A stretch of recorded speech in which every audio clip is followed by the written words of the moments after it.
In the Karen Reed case, what happens if a law enforcement witness says she saw Canton Police Chief Kenneth Berkowitz and ATF agent Brian Higgins down in the Sallyport with Karen's Lexus for an extended, weird period of time, and then she says, oh, it was just a false memory? Huh?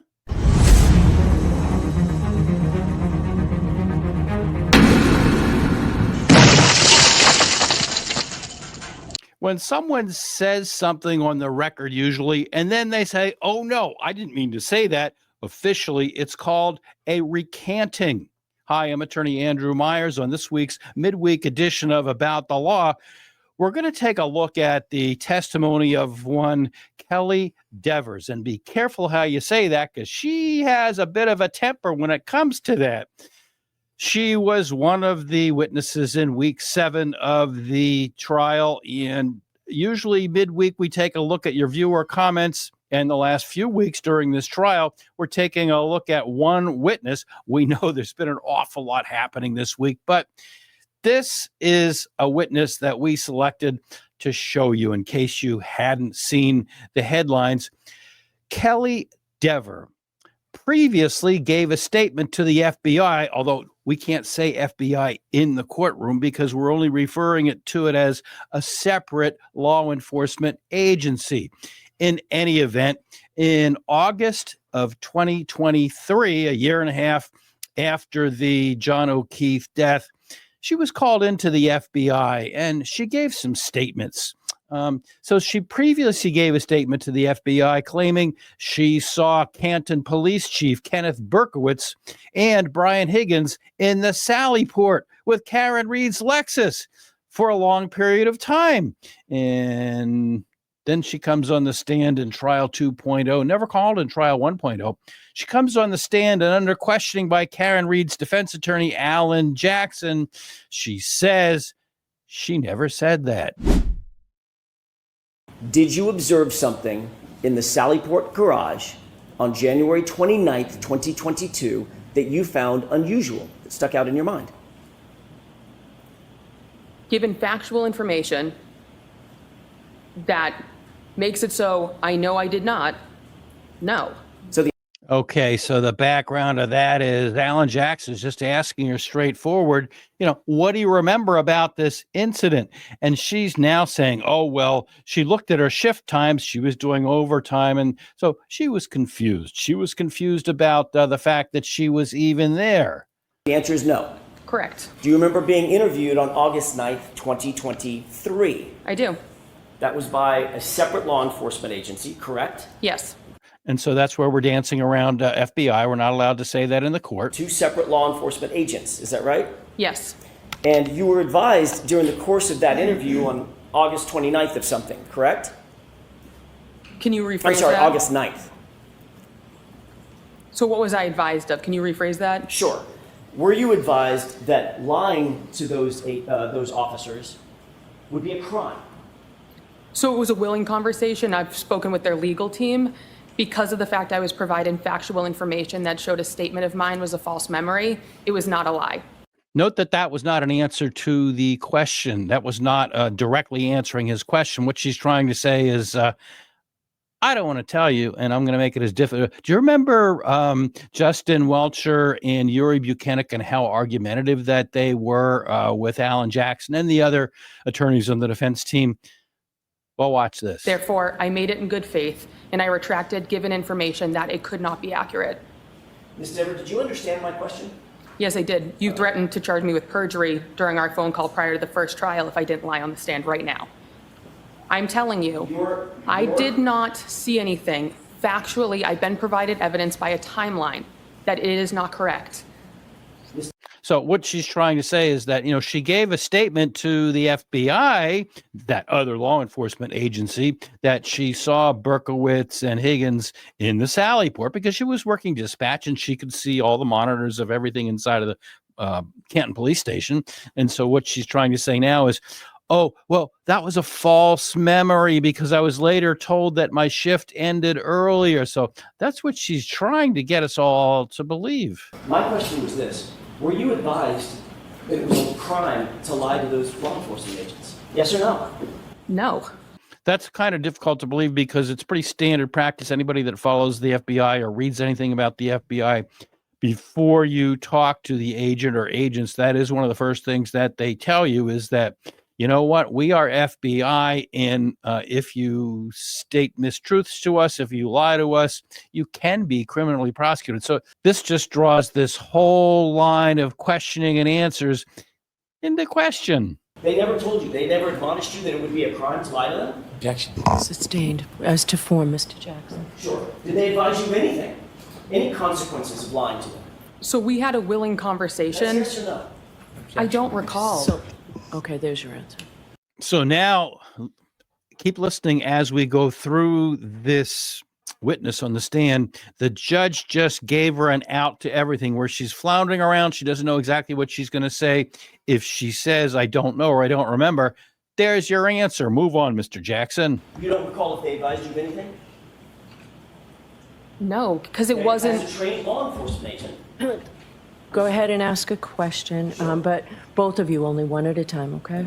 As a trained law enforcement officer, are you aware that it's a crime to lie to certain other law enforcement agents? When you have intent to lie, yes. Okay. So you knew that when you spoke to these law enforcement officers, correct? Yes. Did you tell these law enforcement officers that you, in fact, saw Brian Higgins and Chief Berkowitz go into the Sallyport with the Objection. SUV? May I finish my question? He can finish this question. Go ahead. Did you tell those law enforcement agents on August 9th, 2023, that you saw Brian Higgins and Chief Berkowitz go into the Sallyport together and alone with the SUV? Bear in mind, there is a transcript of the proceeding in which those were her words, as we're going to see in a minute or two. For a wildly long time.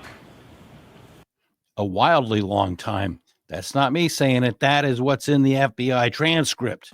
That was my recollection at the time. So you did say that?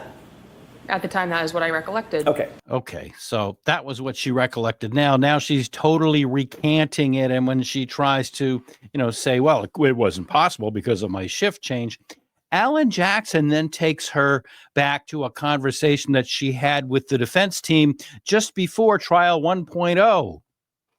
You and I spoke, along with Mr. Unetti and Ms. Little, on a conference call last year sometime. You remember that? Yes. Between the time that you were interviewed on August 9th, 2023, and when we spoke sometime in maybe it was April or so of last year, does that sound about right?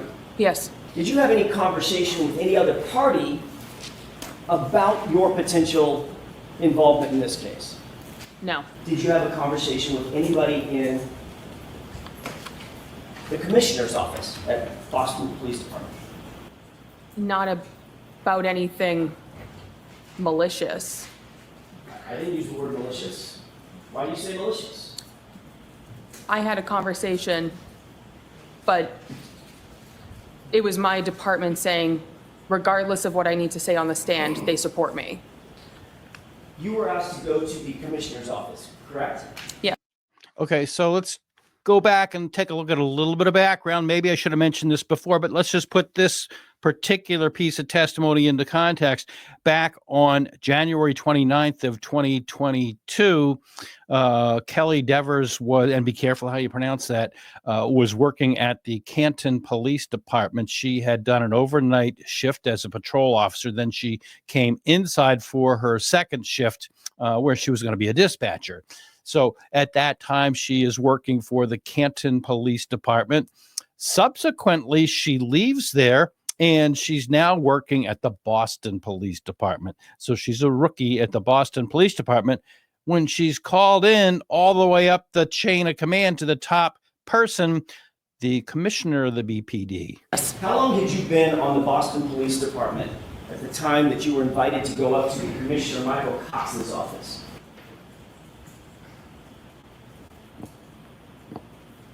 It had to have been before the first trial, so, and I know it was when the agency released information to outside people. That's not my question. Okay, so I don't recall. Okay. You don't recall how long you had been on the So she defaults back to the answer that she'd been, led to believe. That's an okay answer, just you don't know or you don't remember. So she goes on. Force generally at the time that you were called up to the commissioner's office on the Boston Police Department? No. Was it 5 years, 2 years, 2 months? Give me a ballpark. So I've been on the department for 2 years and 2 months. I would say somewhere in the range of a year. Okay. Did you find it unusual would you call yourself a rookie back then? Yes. Did you find it unusual that a rookie police officer would be called up to the commissioner's office personally to discuss a matter? It was a reflection of how good of a leader he is. It was not anything that I found unusual, given the fact he is someone who wanted to show support for his officer. Oh, yeah, suck up to the boss, especially when he can watch you on court TV. Sure. So I'm guessing all of your training class or all of your entry classes at Boston PD, they've all gone up to the commissioner's office as well? I don't know anyone else who's been in this particular circumstance. Do you know anybody else who's been called up to the commissioner's office at your level at the Boston Police Department? Objection. Sustained. Do you know of any of your colleagues with your level of experience that have been called up to the commissioner's office for a specific instance? Objection. That's sustained. Okay. So obviously, this is not the most friendly witness for the defense team.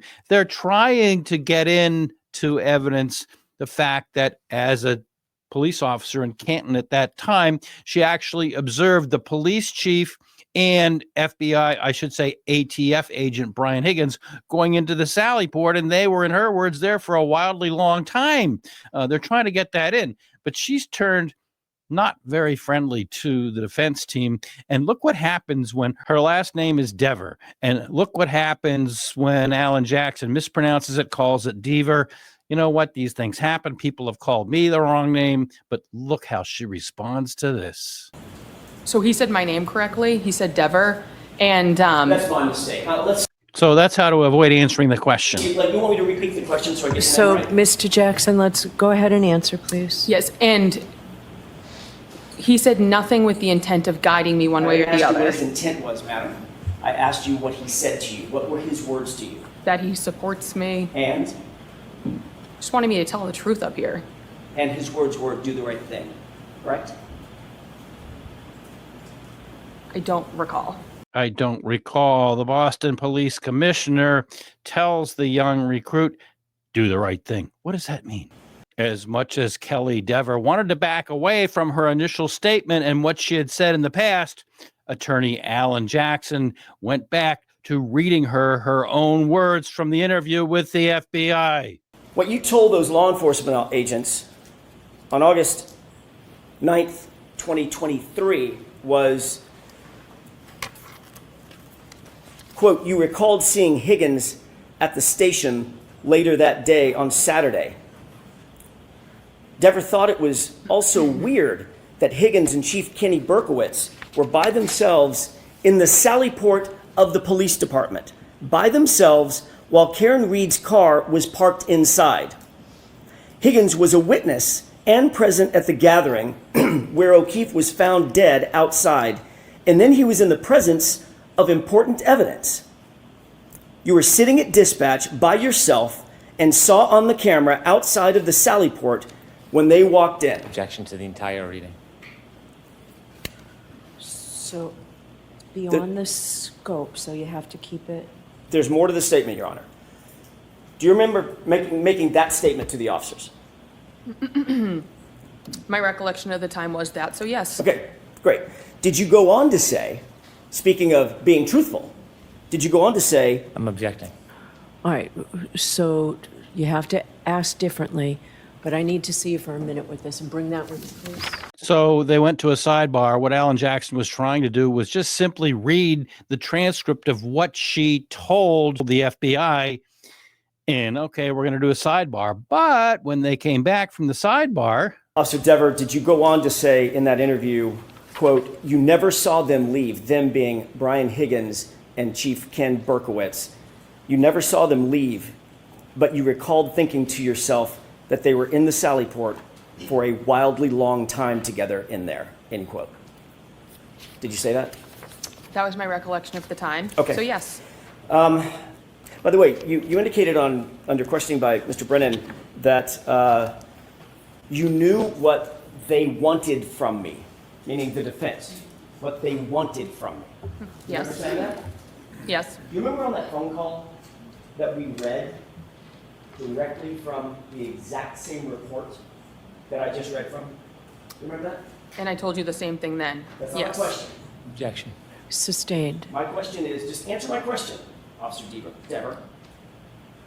Did we read to you, were you read the exact same thing that I just read to you on that phone call? Like you can't remember my name, I don't remember. I can remember your name, Miss Dever. Okay, so the answer is I don't remember. No The answer is a little comments. more than that. See, again, the bench is instructing the witness. It's okay to wiggle out of this one by just saying, I don't remember. Judge. I think we all. All right, so I'll no ask no you- comments, just questions, please. Do you recall us telling you that we were looking for the truth about your Objection. comments? I'm going to allow it. That we were looking for the truth? Which I gave you, yes.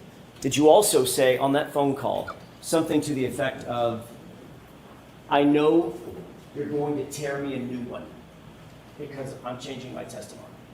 Changing, no. But you're trying to do that. Did you say, I know you're going to tear me a new one? It's what you're trying to do, so yes. Actually, what you said was, you're going to tear me a new didn't you? I don't recall that, so that's putting words in my mouth. Again, I don't recall that. Again, I don't recall that. Interesting, isn't it? We have had commenters who just are shaking their heads about the way this trial is going. So let's take a look.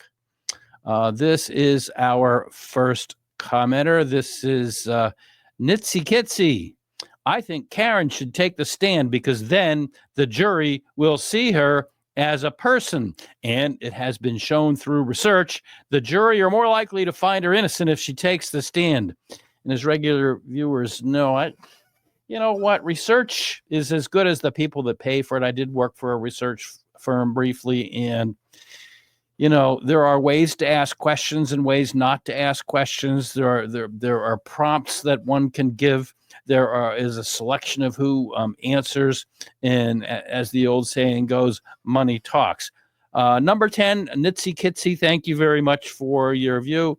Not everybody agrees. Here's the CAC 933, who says, Brennan isn't just a prosecutor, he's a bully and very mean-spirited. I hope Karen doesn't take the stand. So the traditional view here is you really, you are very reluctant to allow, as a defense attorney, a client to go in the stand because they do tend to bully. Law enforcement, with all due respect to them, they have a job to do, and they'll often ask a question 7 different ways, 14 different ways. And if you are just a little bit inconsistent with the words that you use in answering any of those questions, aha, so you just changed your story, didn't you? And it doesn't have to be a significant thing. You might say the sky was blue one time and it was azure the next time, and that's a bad example, but you get the point I'm trying to make. Number 8, MEP 1962. I love these names. I'm embarrassed for the Commonwealth for their faulty and previous argument regarding the evidence of a collision. They truly have none. And that, despite everything that they put on the stand, the experts, supposedly Judson Welcher and Shanon Burgess, I have to agree. There really was. They spent a lot of time talking about a 3-point turn, and they spent a lot of time, talking about these events, 1162 and backing. But I'd have to agree that there really was never proof of a collision. Number 7, Dorothy Kiley. Is there any chance that Karen could agree to any charge? Then, what if judge uses the same jury form that is beyond confusing and caused the mistrial? Love you, Andrew, because you make sense. Thank you. That's 2 questions. Let's break it down. Is there any chance that Karen could agree to any charge? No. Having followed this as I have, and I'm not as deep into it as some people are, But from what I know from observing, no, there's no way she would agree to a charge. And I don't know why the Commonwealth would even offer her. It can be offered at any time, but no, is my answer to that. Then what if the judge uses the same jury form that is beyond confusing and caused the mistrial? I have to believe that not only will the jury form be more clear this time, I have to believe that. And B, the jury, if we get to a situation where they're deadlocked on one count or another count, I have to believe that the court will actually poll them as the rule says they may be polled. And the note in the Massachusetts Rule of Criminal Procedure says more emphatically they should be polled. So I have to believe that that's going to happen. Please don't show me that I'm wrong on that one. Number 6, Milano's hearts. I need to become an expert witness. I can just lie about my CV, talk in circles, play dress up, finger paint, and be rude and obnoxious. Easy. Well, I don't think anyone's going to get away with that, but nice try, Milano. 5, Enviro Veritas. I love these names, and I can't even pronounce them half the time, but our commenter number 5 says, so Dr. Welcher took into account John's shirt, sweatshirt, hat, and glass, but walks into the back of a car with a sweatshirt off, disregards the suspension, tires, darkness, weather, speed. How did the sweatshirt get round holes, the cut above the eye, no bruising on the rest of his body? And I've talked about this in the 2 previous episodes we did on this subject, so I'm not going to belabor the point, but yeah, substantial similarity in the law of evidence says that if you're going to have a recreation or a demonstration or anything like that, the event that you are portraying, the demonstration or the recreation, has to be substantially similar to the actual event. And if you're going to, not know, we all walk differently, if you're staggering, if you're running, if you're backing, your arm isn't necessarily in the position that Mr. Welcher had his in when he kind of touched it against Karen's or the exemplar Lexus that he had bought. So that's one. There was no sweatshirt that we talked about. The suspension had a margin of error. All these things, the weather. That's a really good point, number 5. That is a really good point. 4, Mad Dog 04. There's one I can pronounce. Gotta be real with you. Your coverage on the Karen Reed trial is giving heavy bias vibes lately. Like, I used to watch you for the legal breakdowns and balanced takes, but now it's starting to feel more like you're pushing a narrative. I get it. Drama sells and views equal money. But when it starts looking like a money grab, it kind of kills the credibility. You built this platform off trust and sharp legal insight. Don't lose that just to feed the algorithm. You're better than that. People notice when the scales tip, and once the trust goes, so do the loyal viewers. Well, let me say this about that. Thank you for the compliments, saying that, I'm better than that. I'm not a member of the club, all right? I'm not on the inside circle of, I'm not going to, disparage anyone. I'm just going to say that I came to this objectively, and it's been pointed out to me that in the very first episode that I did on the Karen Reed case, my guest was very much pro law enforcement, because he's a longtime friend of mine. I've gone into this thing objectively. People don't like that. Oh, well, the more I followed it, the more I read everything. I went back and read the Boston Magazine article. I've read Vanity Fair article. I watched all of Trial 1.0. I watched the hearing on the motion to dismiss before Trial 1.0. I followed almost all of the hearings between the first trial and the retrial. And it's just hard, objectively speaking, to not have the views that I have, that the police investigation was shoddy, to put it nicely. And I have high doubts that Karen Reed is guilty, very high doubts. And I've said that if I'm showing my bias, that's how it goes, because I'm being objective and saying that this whole case shouldn't have been brought. The jury came back unanimous, not guilty on counts 1 and 3. So, I'm not going to apologize for trying to maintain my objectivity, and I have a little bit more skin in the game. I love a lot of the YouTubers that are out there doing, day-to-day coverage. I think they do a great job, but I have a little bit more skin in the game than they do because I am a Massachusetts attorney. As far as I know, there's only one, maybe two other Massachusetts attorneys that are following this. I have cases pending in the Superior Court, so it gives me no pleasure at all to arrive at the conclusions that I have. And finally, the money. Listen, I'm still practicing law. I have enough files on my desk that I could retire if I so chose to, but I like working, and this is a part-time gig for me. If I had to live on what I've made doing this, and I've said before, I didn't even know you could get paid for doing YouTubes, but if I had to live on what I make doing podcasting, I'd be living under the bridge eating cat food. So that's my response to that one. Number 3, fringe possible. I think this jury composed of a younger group of people who are less accepting and respectful of authority compared to the first jury.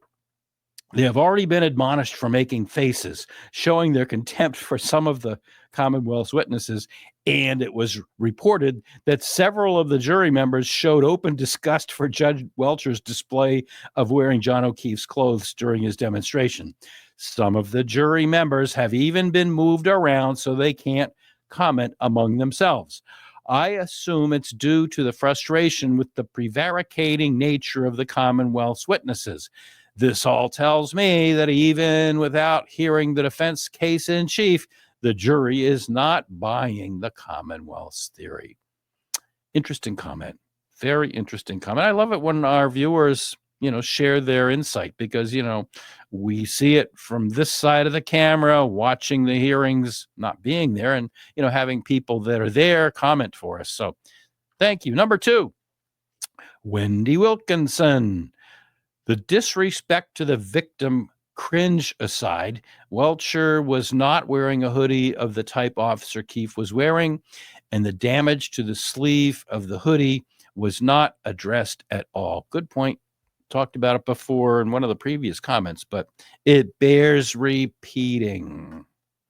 Number 1, the last comment, Judge already had her mind made up on the ruling against the defense before defense had spoken. This was evident by the timing of when she told them to get the jury ready. Yeah, and we played a clip of that day of the trial when Robert Alessi was given so little time, and in fact, she said, bring the jury up. So now we're under a little bit of pressure. The jury's coming in. Oh, sure, Alessi, make your statement. Oh, I don't agree with you. So we played that clip, and that is certainly not the only time that an event like that took place. But, it's kind of head-scratching. Makes you shake your head, makes you stop and think, makes you wonder what's going on. So, yeah, we're watching the trial. I'm not able to do gavel-to-gavel coverage. So what we're doing usually in the middle of the week, we do 2 summaries at the end of the week on Saturday and Sunday of this case and any other case that's going on at the time. And with the limited time that we have in the middle of the week, we do comments. And during the retrial, we're picking a witness. We've picked Buchanan. We have picked Welcher. We have picked Burgess. We have picked Lieutenant Gallagher. And next week, let's see. We don't know. They said that the defense case was going to be about a week and a half, 2 weeks. And it started on Friday, May 30th. And so the first week of June is the first full week they had. They had the last business day of May. They had the first week of June, and they're going to have the second week of June. So, by the way, the second week of June ends on Friday the 13th. So just put that in the back of your mind. I'm a little bit superstitious, not really superstitious, but anyhow. So my closing thoughts are, wow, that's just jaw-dropping when somebody, recants a statement that they made. And it's kind of tough. in a way, you want to have some sympathy for the person that's on the stand. She's being pushed around a little bit. She made a statement to the FBI. And then after a meeting with the Boston police commissioner who told her to do the right thing, that gets recanted. But what does a jury think when somebody has said one thing at one time and another thing at another time? It kind of reminds me of a local political situation where one of our commenters in the greater Boston area says, well, Senator so-and-so believed this before he believed that. And it just makes the person not look good. Okay, so thank you very much for watching. Please subscribe, like, and share. It helps us bring you more YouTube experiences. It helps us grow the channel, which is a good thing for all of us because it pushes us out to more people. And when Lainey's here, she always has an emoji in the end. Let's put an emoji this week of either a police car or a car. So thank you very much for joining us. It's time for me to go to the grocery store. Whether you are in the grocery store, the gas station, or anywhere else, please remember to be kind to people. You don't know what they're going through. And the same goes for our comment section. We want you to comment, but be nice, be kind, be positive if you can. And thank you for watching. Be sure to like and subscribe. Have a good one.